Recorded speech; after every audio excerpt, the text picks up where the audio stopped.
Welcome to the Self-Storage University podcast, where you will learn the correct way to identify, evaluate, negotiate, perform due diligence on, renegotiate, finance, turn around, and operate self-storage facilities.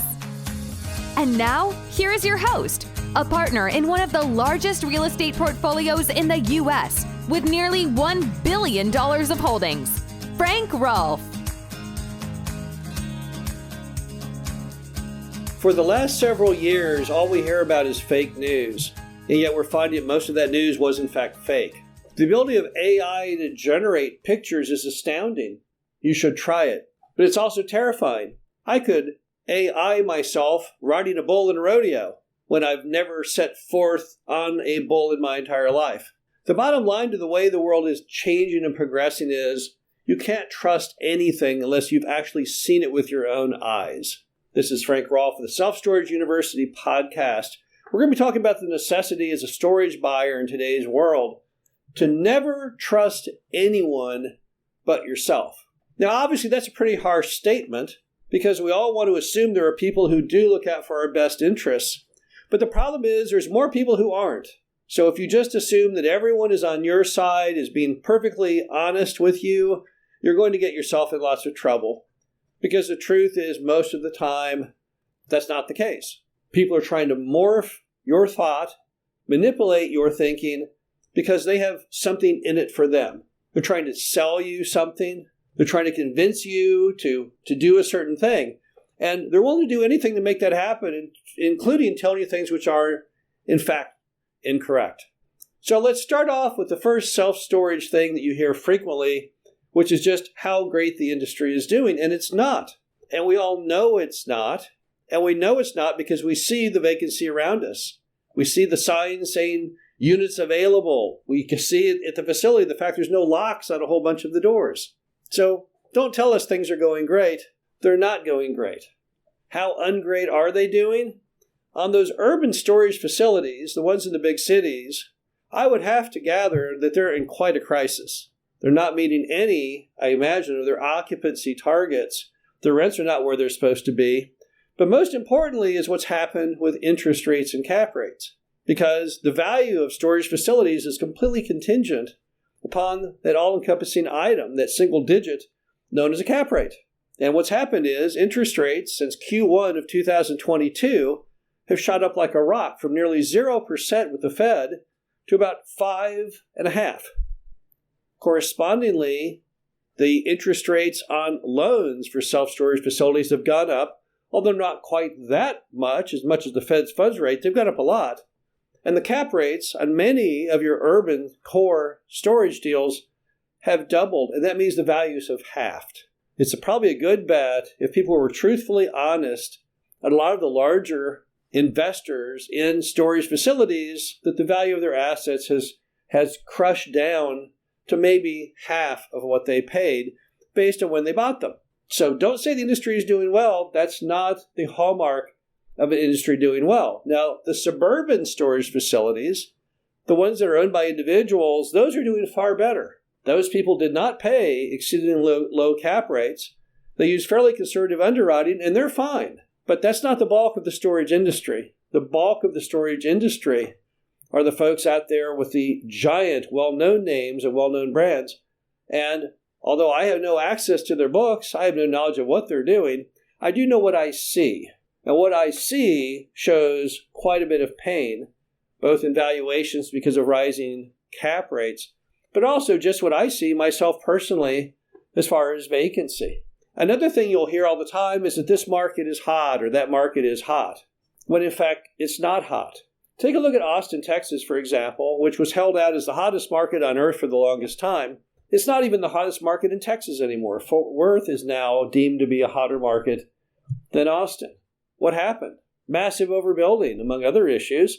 And then just people kind of got tired of Austin. It kind of lost its glamour to some degree. People started to leave, and the demand for storage kind of started to decrease. Why do people tell you markets are hot? Well, they tell you markets are hot typically because they want you to overpay or pay more to own a storage facility in those markets, but you can't trust them because, again, they're trying to sell you something. If someone told me, oh my gosh, Oklahoma City is the hottest storage market in America, I'm going to think, well, I guess it probably means this guy's trying to sell me something in Oklahoma City because I don't believe that it is. And again, this all comes back on your belief in yourself and forming your own opinions and having the ability to ignore people if what they tell you does not align with what you think. Then you have the issue when someone's trying to sell you a storage facility and they're trying to convince you that this low cap rate is perfectly acceptable and a smart financial maneuver for you when you know it's not. Why would they tell you that? Because they want to sell it to you. They want to convince you that, oh yeah, you can pay this price, you'll do just fine with it, when they know better. And deep down, you probably know better. But nevertheless, they will try and manipulate you just as hard as they humanly can. So how do you get out of that trap? How can we actually see things and believe only those things that align with what we in our own brain think? Well, the first thing you have to do is to pack your brain with information. That's how AI originates, is they have to pack it with a gazillion one-off decision-making lesson learned items for it to be able to write letters, write reports, make decisions, things like that. So we have to pack it with all the different factoids that allow you to make smart conclusions. That means learning everything you can about how self-storage works. That's a good one, but that's not the whole thing. You then need to pore over constantly all kinds of market data. Read lots of articles, read lots of books. It doesn't have to be just based on storage. It can be on any other kind of asset type. They all pretty much run the same parallel. For example, the cap rates that went up on storage went up on everything else. Office, retail, you name it. Also read a lot of things out there, and there's quite a few that come out on a regular basis. Most people don't read them because they're boring.